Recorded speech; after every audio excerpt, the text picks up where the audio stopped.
আমাদের সর্বপ্রথম আমলের দ্বারা সর্বপ্রথম আমল কি? সর্বপ্রথম আমল হলো আমরা কোরআনের বাগানে বসেছি, জান্নাতের বাগানে বসেছি, কোরআন ও হাদিসের থেকে মূল্যবান জ্ঞান অর্জন করার জন্য এবং তা আমল করার জন্য। এই যে বসেছি, এটা আমাদের সর্বপ্রথম আমল। এই আমলের ভিতরে একটা কাজের দ্বারা মহান আল্লাহ সুবহানাহু ওয়া তাআলা খুশি হবেন, আল্লাহর রসুল খুশি হবেন।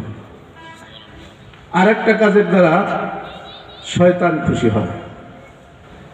এখন আমরা বুঝতে চাই, আমরা কি শয়তানকে খুশি করতে চাই না আল্লাহর রসুলকে খুশি করতে চাই? কি বলেন? নাকি শয়তানকে খুশি করব? যদি তা না হয় তাহলে আমাদের এই বসার মজলিসটা, লোক সংখ্যা যাই হোক না কেন, মাঝে মাঝে ফাঁকা রেখে কোরআনের মজলিসে, কোরআনের দর্শে বসা, এটা সুন্নাতের পরিপন্থী, সুন্নাতের খেলাফ। আর এই সুন্নাতের খেলাফ যারা বসবে, যারা আমল করবে, তাদের এই কাজের দ্বারা শয়তান খুশি হয়। কে খুশি হয়? তো আমরা যেহেতু শয়তানকে খুশি করতে চাই না, আল্লাহর রসুলকে খুশি করার জন্য এখানে এসেছি। তা আমরা একটু মেহরবানি করে পিছনের ভাইয়ের একটু সামনে চলে আসেন, মাঝের ফাঁকা জায়গাটা পূরণ করে দেন, যাতে করে আমার রব্বে কারিম আমার উপর খুশি হয়ে যায়, শয়তান বেজার হয়ে এখান থেকে বিতাড়িত হয়ে যায়।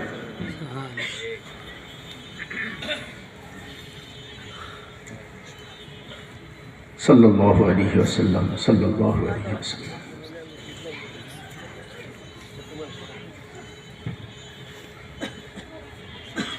আল্লাহ শুকরিয়া, আমরা এই আমলটি করতে পেরেছি। বলেন আলহামদুলিল্লাহ। তো আমি বলতে চাই সংক্ষেপে, সময় সংক্ষিপ্ত, আলোচনাও সংক্ষিপ্ত, কিন্তু আলোচনার বিষয়টা আমাদের একটু মনে রাখতে হবে। আলোচনার বিষয় হবে, দুনিয়াতে প্রতিটা মানুষ সুখ চায়, শান্তি চায়, কিন্তু সর্বদিকের সব সুখ কি আমরা পাই? মানুষ পায়? ভোগ করতে পারে না। শত সহস্র দুঃখ, দুর্দশা, যন্ত্রণা, পেরেশানি, এর ভিতরেও যদি আমরা সুখ শান্তি লাভ করতে চাই, তাহলে কি দরকার? এমন কি জিনিস আছে যেই জিনিস আমল করলে আমরা শত সহস্র দুঃখের মাঝেও সুখের ঠিকানা খুঁজে পাব?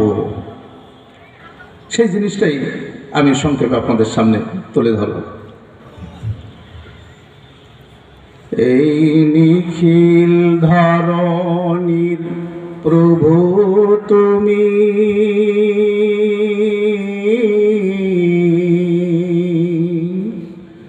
ওই কঠিন বিচারের মালিক তুমি, এই নিখিল ধরণীর প্রভু তুমি,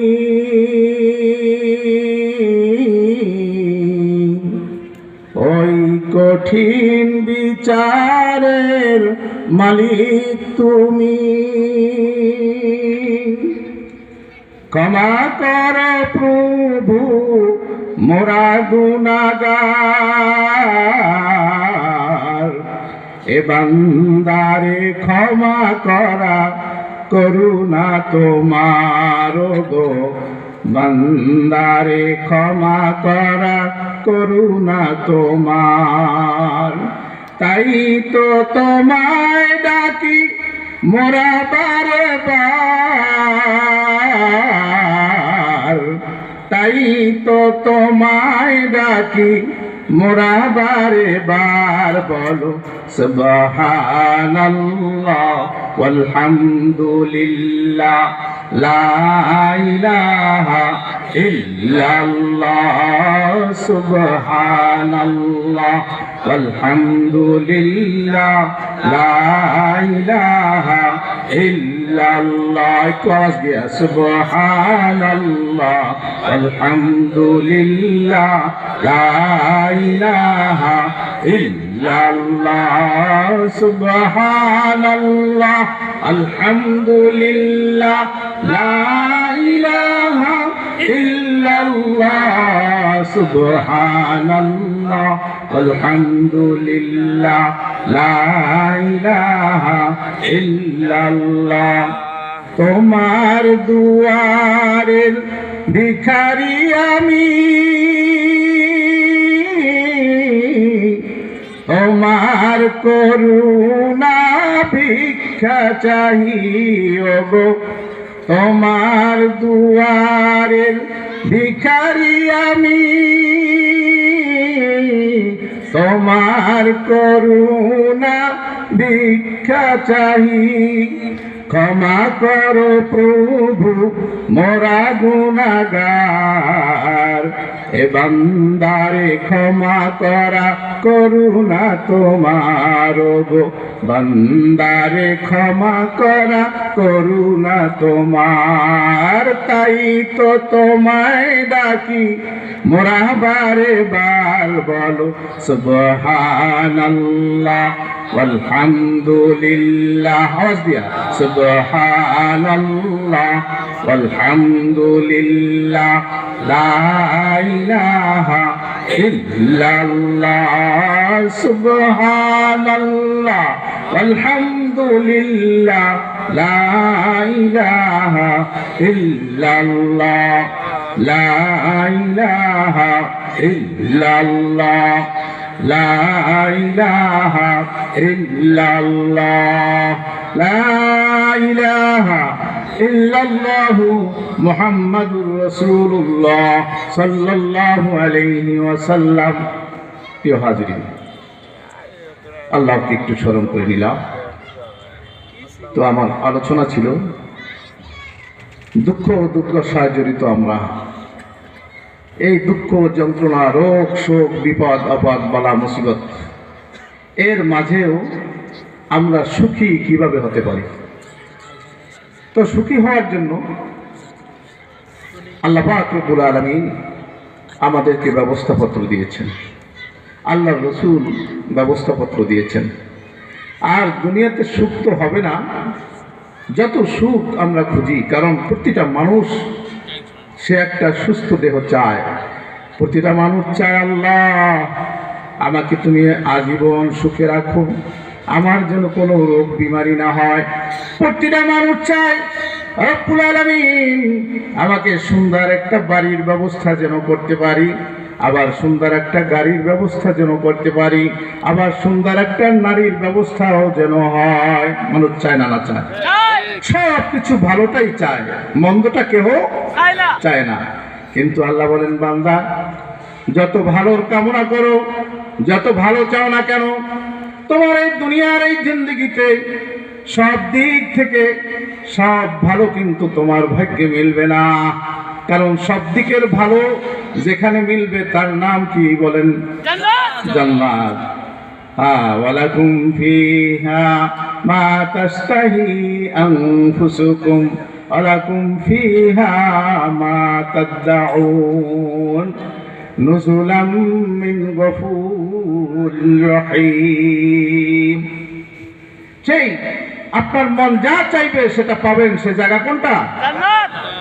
সেখানে যেটা চাবেন সেটাই পাবেন। যেটা শুধু চাইতে হবে না, যেটা অন্তরের ভিতর কল্পনা আসবে, মনে মনে কামনা বাসনা হবে, ওটাও সেখানে হাজির হয়ে যাবে। বলেন সুবহানাল্লাহ। কিন্তু দুনিয়াটা না বাবাজির আমার, দুনিয়ার জিন্দেগিতে সেটা স্থান নয়। এজন্য আল্লাহ পাক রব্বুল আলামিন জানিয়ে দিয়েছেন, আল্লাহ পাক রব্বুল আলামিন জানিয়ে দিয়েছেন, দুনিয়াতে আমি আল্লাহ তোমাদেরকে বিপদ আপদ বালা মুসিবত ক্ষুধার্ততা দরিদ্রতা এবং তোমার জানের উপর মালের উপরে বিপদ বালা মুসিবত দিয়ে আমি আল্লাহ তোমাদেরকে পরীক্ষা করব। কার কথা? وَلَنَبْلُوَنَّكُمْ بِشَيْءٍ من الخوف والجوع ونقص من الأموال والأنفس والثمرات।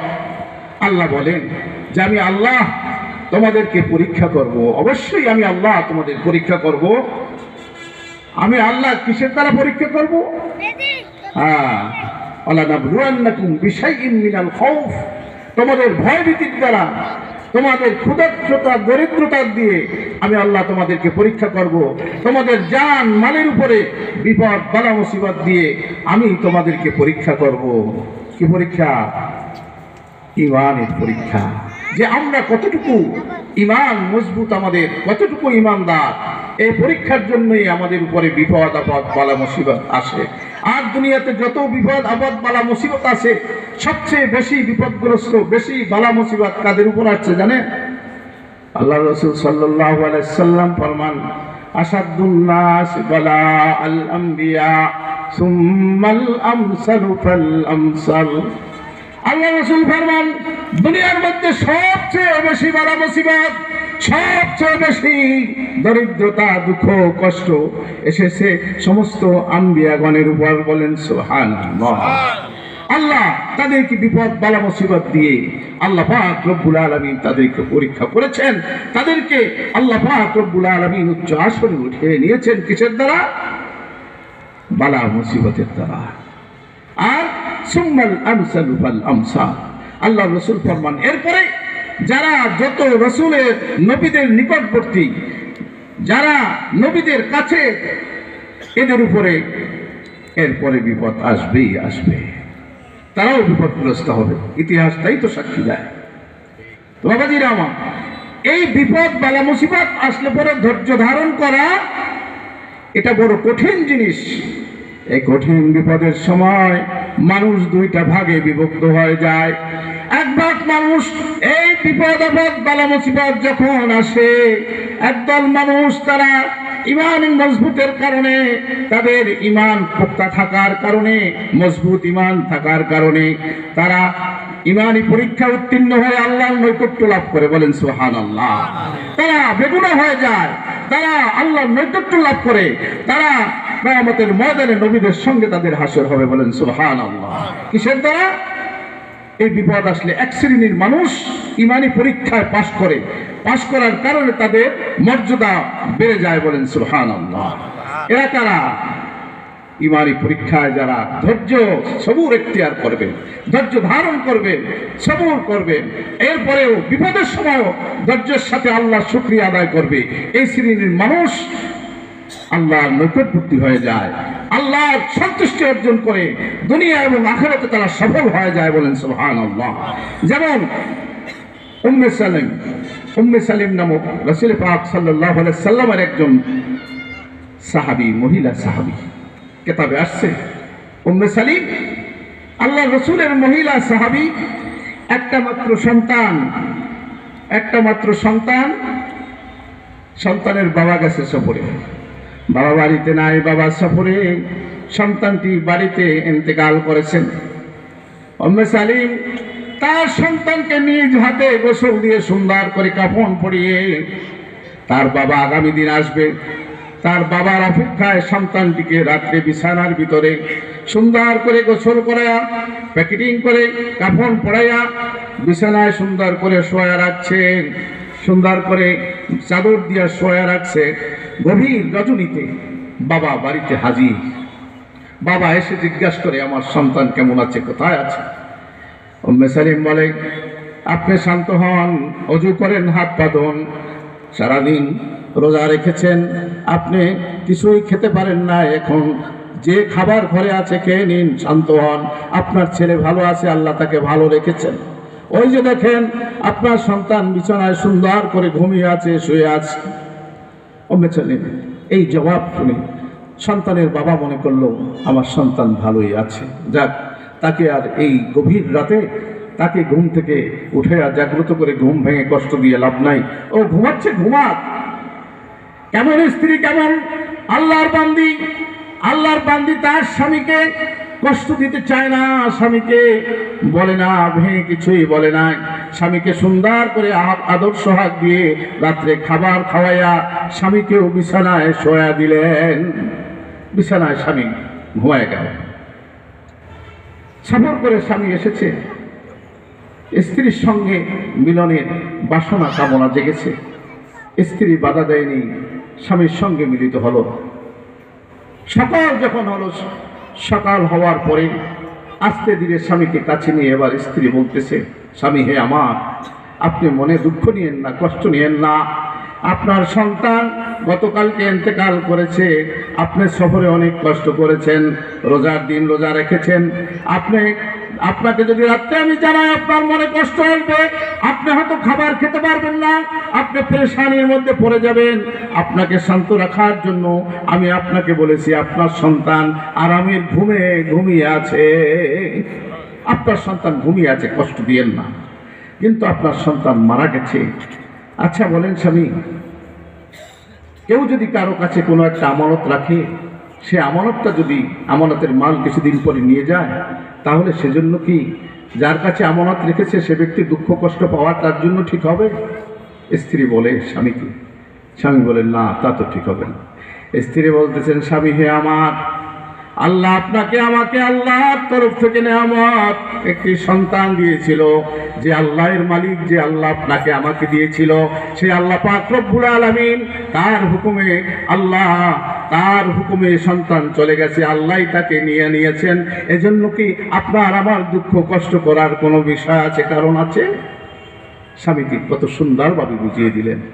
এ আমানত সন্দে রোজে নজদে মাস্ত, এ আমানত সন্দে রোজে নজদে মাস্ত, দর হাকিকত মালিকে হর শৈ কো দাস। এগুলো তো সব আল্লাহর দেওয়া আমানত। আল্লাহ দিয়েছেন, আবার আল্লাহ নিয়েছেন, কষ্টের কোনো কারণ নাই। এক শ্রেণীর মানুষ বলছিলাম যে ইমান হারা হয়ে যায় এই দুঃখ দুর্দশা বিপদ আসলে, আর এক শ্রেণীর মানুষ যখন ধৈর্য ধারণ করে তখন কি হয়? কামিয়াব হয়ে যায়। আর ইমান হারা কোনটা হয়? ইমান হারা হয় ওই ব্যক্তি যে বিপদ আসলে পরে ধৈর্য ধরতে পারে না, বরঞ্চ আরো এমন কথা এমন কাজ করে যার দ্বারা ইমান চলে যায়। যেমন একটা উদাহরণ দিয়ে শেষ করছি, যে একটা লোকের একটা সন্তানটা মারা গেল, আল্লাহ নিয়ে নিয়েছেন। এখন যদি এই ব্যক্তি বলে, হায় আল্লাহ, তুমি আমাকে এই চোখে দেখলাম, এটা তোমার কেমন বিচার? আমাকে একটা সন্তান দিলাম, আবার আমার সন্তানটা তুমি নিয়ে নিলাম, আল্লাহ এটা তোমার কেমন বিচার? আল্লাহর উপর কি করলো?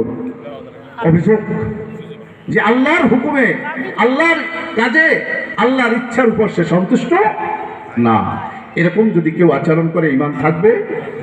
তাহলে সর্ব অবস্থায় আপনাকে আমাকে যদি এই দুনিয়ার সব ঝামেলার ভিতরে বিপদের মধ্যে সুখী থাকতে হয়, তাহলে আপনার আমার অন্তরটাকে, মনটাকে ওয়াটার প্রুফ, যেরকম ঘড়ি পানির ভিতর চুবাইলে পানি ঢোকে না, প্রত্যেকটা মোবাইলের অন্তরকে এরকম সরল প্রুফ করতে হবে যে যত দুঃখ আসবে আমার অন্তরে দুঃখ আঘাত করতে পারবে না, আমি দুঃখ নেব না। এটা ওয়াটার প্রুফের মতো, এর ভিতরে পানি ঢুকবে না, দুঃখ ঢুকতে দেব না, আমি কষ্ট নেব না।